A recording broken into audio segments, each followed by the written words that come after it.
शांति।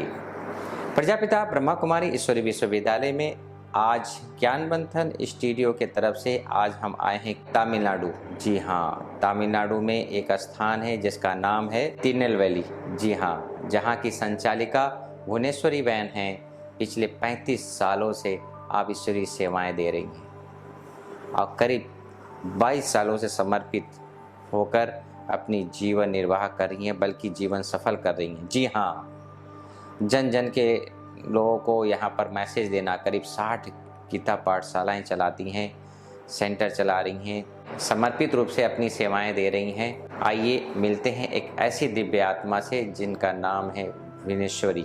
आप यहाँ की संचालिका हैं। सबसे बड़ी चीज़ है इनकी निरहंकारता। जी हाँ, हम यहाँ आए तो हमने देखा कि कैसे निरहंकारी होकर हर कार्य करती हैं। आइए ऐसे दिव्य आत्मा से मुलाकात करते हैं। दीदी ओम शांति।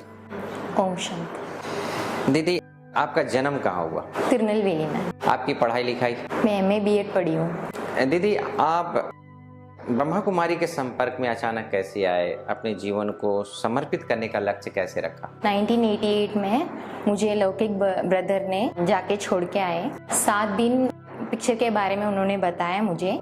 सुबह 4 बजे मैं लेटी थी, तभी लेफ्ट साइड में कृष्ण का पिक्चर मुझे दिखाई दिया। कृष्ण के हाथ में एक ग्लोब था और एकदम फिर के मेरे हाथ में आके गिरा। मैं सिस्टर से जाके पूछी। 6 महीने के बाद माउंट आबू मुझे लेके गए। दीदी, कौन सा सन था ये? मैं 1988 में आई थी। सुंदरेश ब्रदर ने बोला कि रोजी बहन के परमिशन के बाद ही उन्हें माउंट आबू जा सकते करके मुझे बताया। सीता देवी सिस्टर ने मुझे बताया, लेकिन रोजी बहन को मैं मीट नहीं कर पाई। फिर सुंदरेश्वर ब्रदर ने बताया टिकट तो खरीद लिया आपने, तो जाएंगे, आप भी कन्या ही है ना, तो जाएंगे। मैं एंट्री हुई थी, तभी मैं एंट्रेंस में वो पिक्चर देखी। उसमें क्या लिखा था? हेवन करके लिखा। एक थॉट्स शुरू हुआ कि मैं हेवन में जा रही हूँ करके मेरे को थॉट्स आ रहा था। जाने के बाद गुलसारदारी सबको अकेले में मतलब पर्सनली मीट कर रही थी। कल बाबा मीट था, तो आज ही मुझे एक लाइट दिखाई दिया। सो बाजू वाले को बुला के मुझे लाइट दिखाई दे रहा है, क्या है? तो उन्होंने बताया मुझे तो कुछ दिखाई नहीं दे रहा है, लेकिन मेरे को दिखाई दे रहा है। ऐसा करके उनको ही डाउट्स आने लगा। बाबा मिलन के समय मुझे काल तक के बीच में देखने के लिए कहा था, लेकिन मैं देखी, मेरे दृष्टि से देखी, मुझे कुछ दिखाई नहीं दिया। मुझे कुछ नहीं दिखाई दिया, लेकिन मैं सिस्टर आके मुझे बताई तेरे को ही सब दिखाई देगा। दूसरे दिन मैं बाबा मीट में जाके गुलजार दादी को मीट की, तभी भी मेरे को कुछ भी दिखाई नहीं दिया। दादी भी मुझे ऐसी एकदम लास्ट तक मुझे ही देख रही थी। नीचे उतरने के बाद अगला दिन क्या हुआ, लाइट का ओरा मुझे ही घूम रहा था। मैं सबके पास बताई, सबके पास बोली, लेकिन कोई भी उसके बारे में कुछ बोला नहीं। तिरुनेलवेली में आ गई।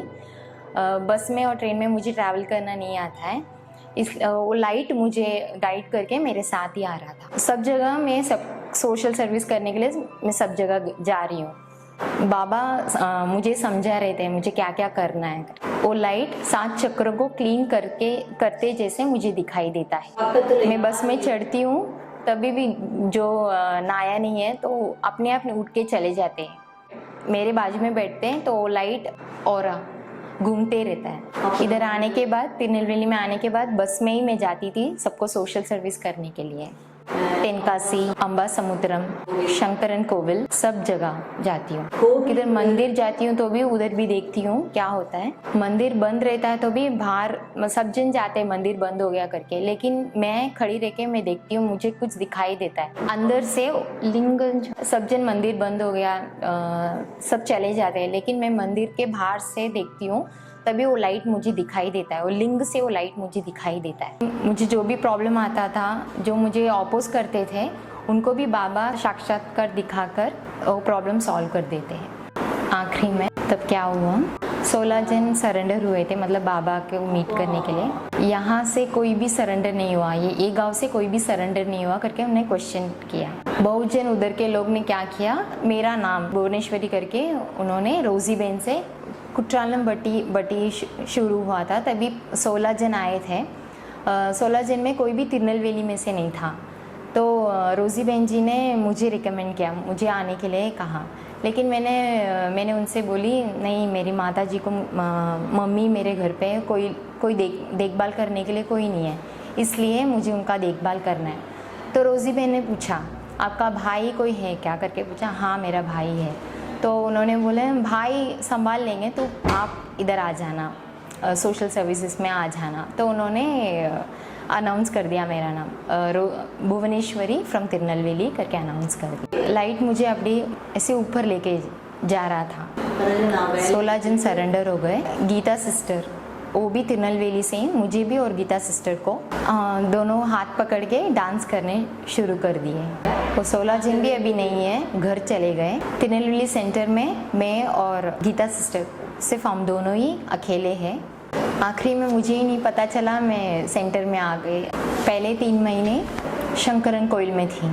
65 लोग आए थे। शंकर कोइल में पहले 10 जन ही आए थे, अभी 65 लोग आ गए। दीदी, आप जब ब्रह्मा कुमारी के संपर्क में आए, बहुत अच्छे आपने अनुभव भी किया। इस दौरान आप दादियों से मिले होंगी, दादियों के साथ के कुछ अनुभव सुनाएं। गुलशन दादी को मैं देखी थी। मैं अकेले किधर नहीं जाती थी, सीता देवी सिस्टर के साथ ही जाती थी। दीदी, आपके जीवन में कोई परिस्थिति आती है, इतना बड़ा कारोबार आप संभाल रही हैं, उस परिस्थितियों को कैसे आप पार करती हो?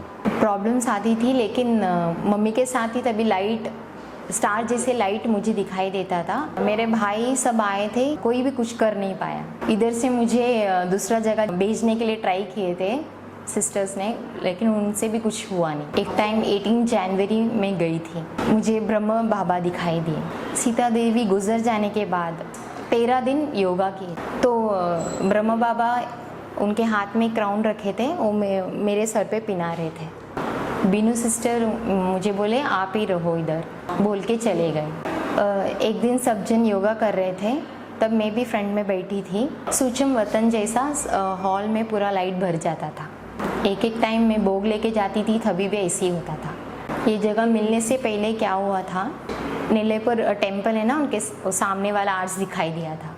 ये आर्च दिखाई दे रहा है, क्या है मुझे, मैं पूछने लगी। मुझे ही सब दिखाई देगा, बाबा का सब दिखाई देगा करके मुझे मेरा मुंह बंद कर दिए। ये जगह मुझे मिला, इधर से मुझे आर्च दिखाई दिया। दीदी, आज युवा पीढ़ी है, आप उन युवाओं को क्या संदेश देना चाहेंगी? मैं जो भी दारू पीते हैं, सिगरेट पीते हैं, उनको मैं यही बताना चाहती हूँ कि एक दिन यहाँ पे दीप ध्यानम हुआ था, तो उनमें मैं सब ब्रदर्स को मैं यही चाहती हूँ कि सब ब्रदर्स को बिठा के उनको पवित्रता के बारे में मैं बताऊँगी।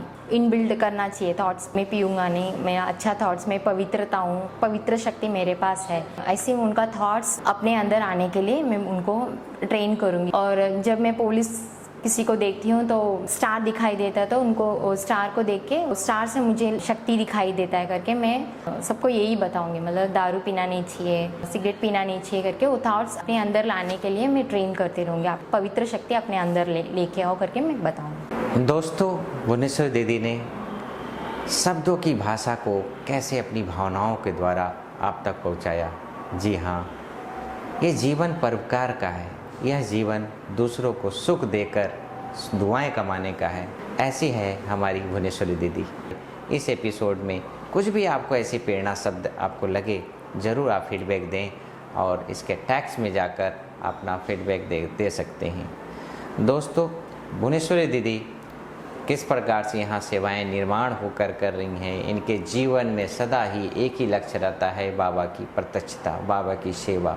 जन जन को वह बाबा का संदेश देने के लिए अपने जीवन को समर्पित कर चुकी ऐसी दीदी दुआओं और पुण्य की पूंजी जमा करते हुए हमारी भुवनेश्वरी दीदी आज ऐसी दिव्य आत्मा आज हमारे साथ बनी। फिर एक नए एपिसोड में नए व्यक्तित्व के साथ फिर हम लौटेंगे। तब तक के लिए ओम शांति। दीदी ओम शांति।